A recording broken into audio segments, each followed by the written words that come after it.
Hey, Goliathon Volunteer, this is Phil McFarland. I am here with Paul Stone. How's it going?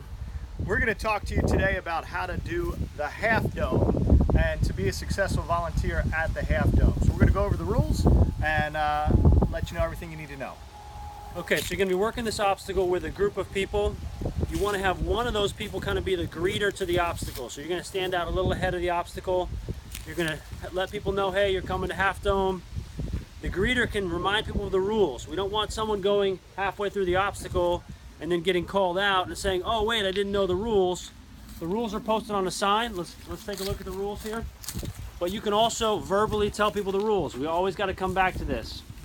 All right, so here's the rules. Ascend the wall using the holds provided, meaning don't try to grab something or do some kind of hold that's not there. Each tier has different kind of holds. G3, hands only on the peg balls, no fingers in the peg holes, all right? That rule is written very specifically because it is a little bit easier for some people to put their fingers inside of the peg holes and climb it. And then we've also had participants in the past that put one of the peg balls down lower and then put their foot up on it and use that to get on top. Both of those are fails if they do that. All right, so they've got to climb all the way to the top and crest the top of the wall with the pegs in the top position and reach up and get on top of the wall. All right, so that's the approach to the obstacle. On the other side, they need to use feet only as they descend. All right, so they can't just slide down the curvature of the obstacle. All right, on G1, let's take a look at it here. G1, they're allowed help. Somebody may need to give them a little boost up, get on top. There are holds up on top here they can get into. All right, on G2, if I'm at G2 and I'm kind of testing it out and I come off the ground like this and I go back down just to sort of steady myself, that is a failed attempt. All right, it's tough because they almost didn't do any of the obstacle, but once they come off the ground, they've started and they can't come back down or it's a fail. So as the volunteer, you've got to step right in there and say, I'm sorry, you started and then you touched the ground. I have to call you out, okay? So then they need to go to the other side and they need to get their band recorded as a failed attempt. G3, they go on the peg balls here. Once they go up, once they leave the ground, they can't go back down. Same thing.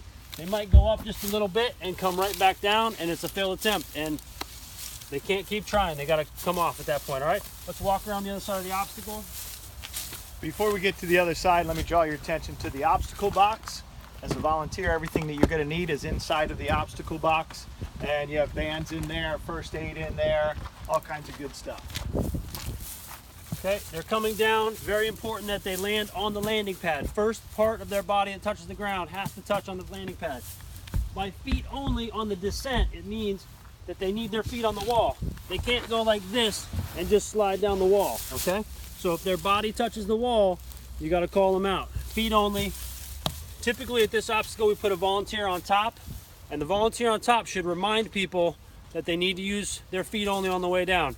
We don't want somebody who just doesn't know coming down and getting called out, okay? So same thing on G2, got a touch here. G3 or G1, they can get help. So if they need help coming off the wall, you can give them that help, okay?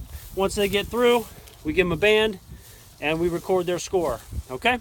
Phil, what did I miss? Let's remember that every participant needs to be recorded using the app. So even if they are a failed attempt, they still need to be recorded using the app. Thanks for being here, and let us know if you have questions on event day. See you tomorrow.